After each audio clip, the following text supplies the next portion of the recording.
Fala pessoal, tudo bem com vocês? Chega mais, eu sou o Chico Garcia, inscreva-se no canal e vamos junto. Já passou de 1 milhão aqui, muito obrigado. Se você ainda não está inscrito, por favor, seja bem-vindo. Vamos aumentar a nossa rede aqui, deixa o like no vídeo e bora atualizar para o Timão. Porque eu estava ouvindo as entrevistas, o pós-jogo, dos jogadores e tudo mais, depois do empate com o Juventude.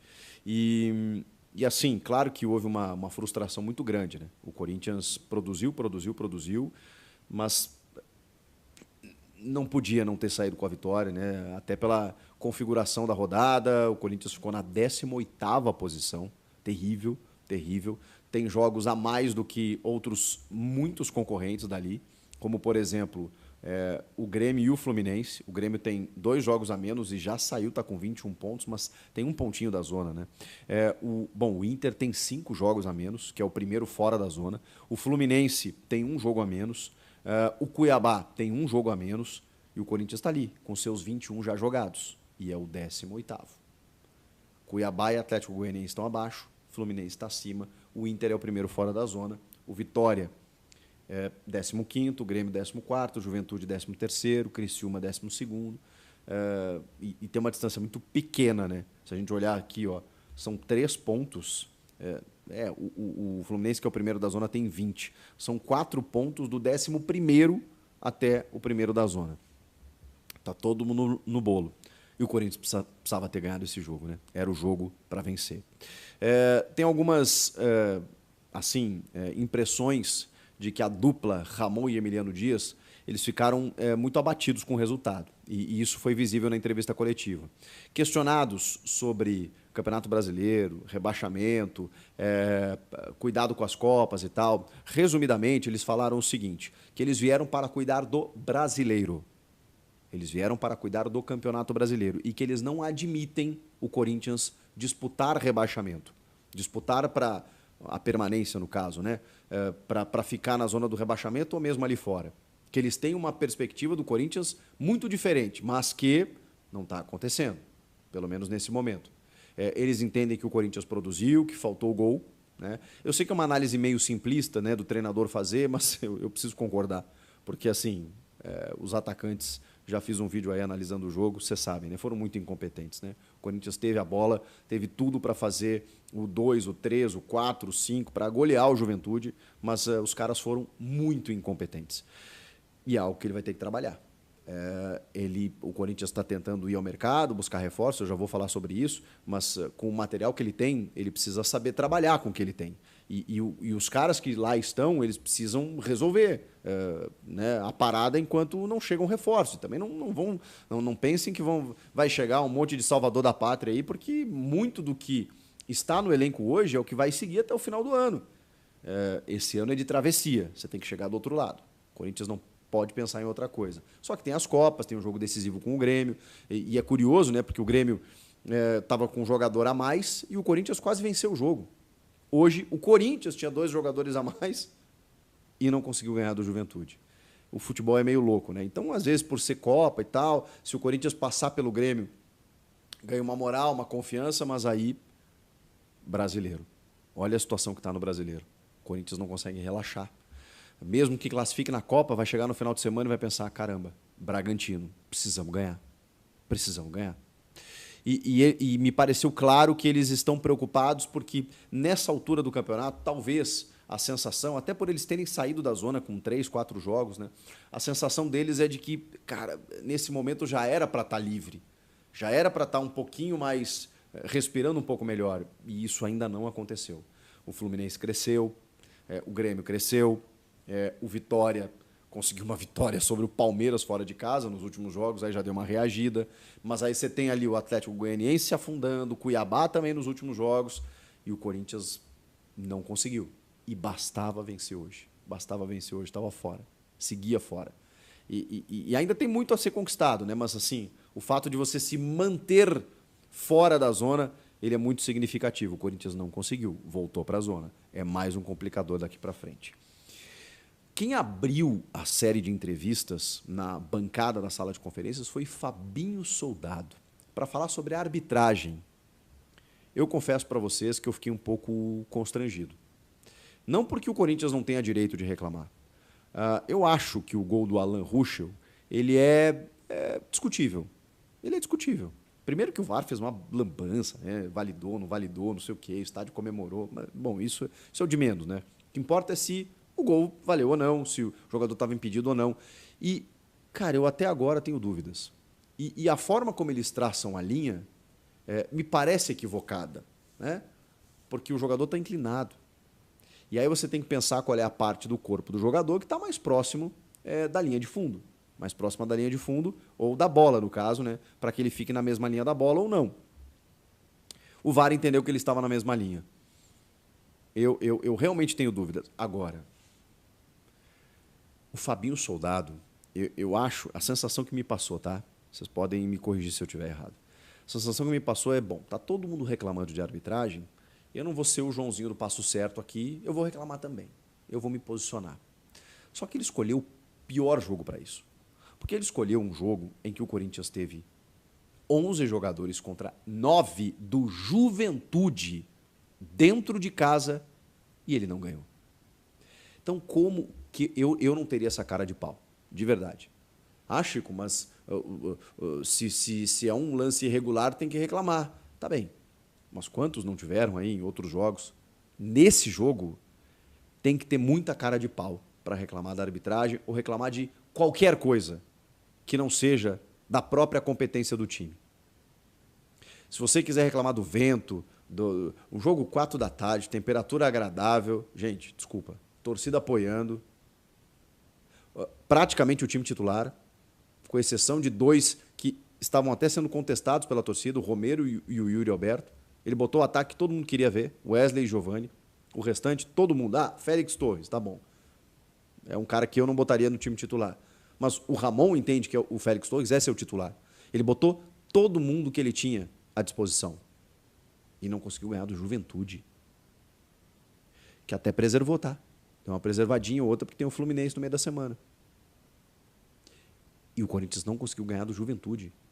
Com quase um tempo inteiro, com 2 jogadores a mais. Aí vai o senhor Fabinho Soldado. O campeonato está sendo manchado pela arbitragem.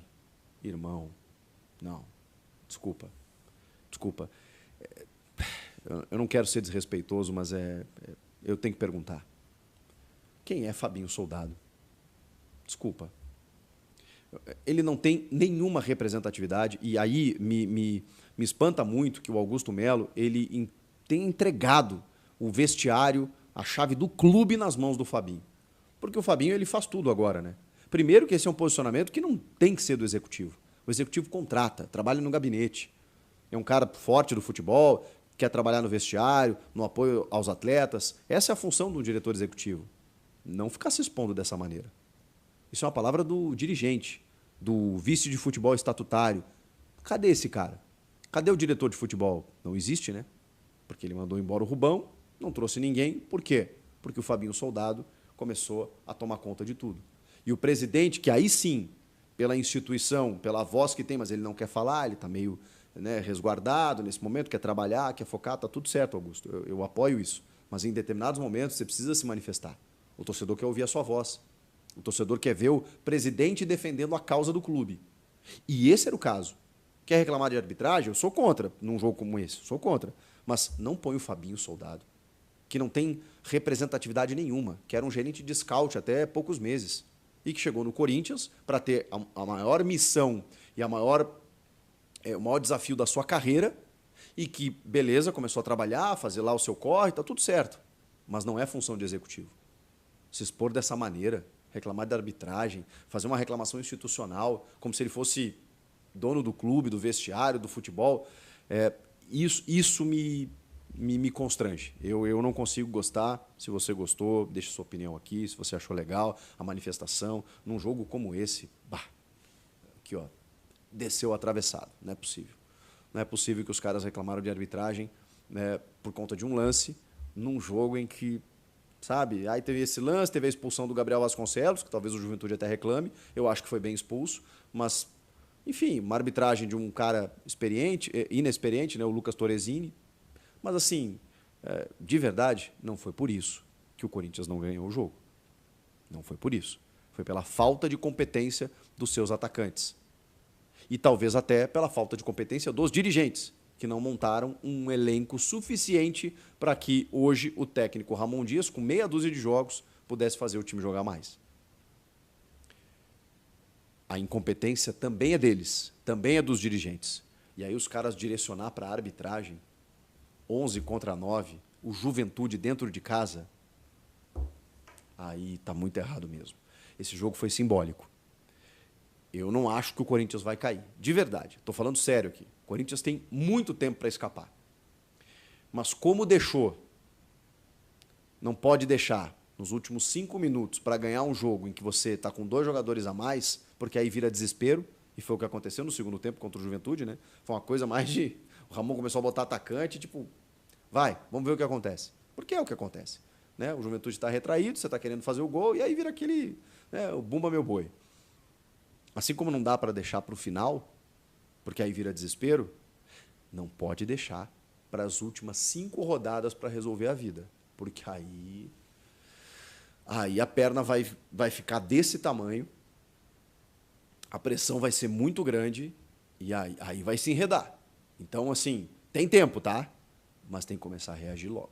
E para fechar, o Thales Magno realmente acertou. Ele queria voltar para o Brasil. O Corinthians firmou um contrato de empréstimo de 1 temporada com o New York City com opção de compra.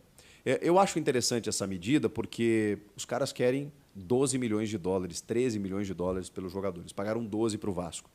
Para recuperar o investimento, ele tem só 22 anos, não está jogando tanto lá assim, teve uma lesão de joelho, ficou 5 meses fora, voltou agora recentemente, mas não está sendo muito aproveitado pelo técnico, queria voltar para o Brasil, beleza, o Corinthians entrou na parada, vai pagar, se não ficar com o jogador, paga 1,5 milhão de dólares por esse empréstimo, né, cerca de 8 milhões de reais, mas tem algumas, que a gente não conseguiu descobrir, algumas metas a serem atingidas que obrigam o clube a ficar com ele.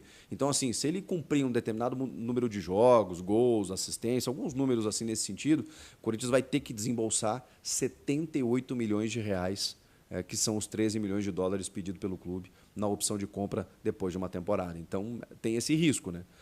Tomara que as metas elas sejam bem boas, assim, né? Difíceis de serem alcançadas no sentido de que se ele alcançasse, é sinal que ele fez muitos gols, que ele rendeu demais para o Corinthians, porque aí sim, aí vale o investimento, aí vale você ter que bancar um jogador que ali na frente vai ter uma revenda, porque ele é muito, muito jovem.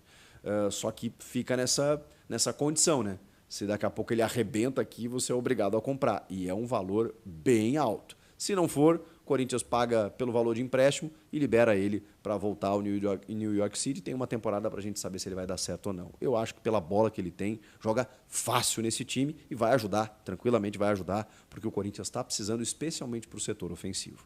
Vocês gostaram do Thales Magno, o mágico? Eu acho que ele pode render muito com a camisa do Timão e ajudar um pouco, né, a sair desse sufoco. Comentem aqui, inscreva-se no canal, eu volto na próxima. Tchau! Meus amigos, tem mais uma contratação que o Timão tá quase finalizando aí, graças a Deus, tá? Trata-se aí do centroavante paraguaio Alex Arce, de 29 anos, que disputa a Liga de Quito vestindo a camisa do lado do Equador, tá, fiel? A informação foi confirmada pelo jornalista Ivan, do canal 12 no campo. Na sua opinião, fiel, você acha que o jogador poderia ser um bom reforço aí para o Coringão? Lembrando, fiel, que ele tem 1,87 de altura, um atacante bem maior que o Roberto, tá? Ele está avaliado em 22 milhões de reais. E ele foi revelado aí pelo Cerro Porteño e passou por times como Independente, União, Esportivo, Ameliano e todos os times da Argentina. Ele vive um bom momento aí pela equipe equatoriana LDU, tá? Em 25 partidas ele fez 20 gols. Deu 2 assistências, então ele tá voando. É a segunda temporada dele, que ele mais faz gol na carreira dele. Pelo LDU, tá? Então, na minha opinião, fiel, esse atacante aí, né, o Arce, ele joga muita bola. Ele é um centroavante goleador.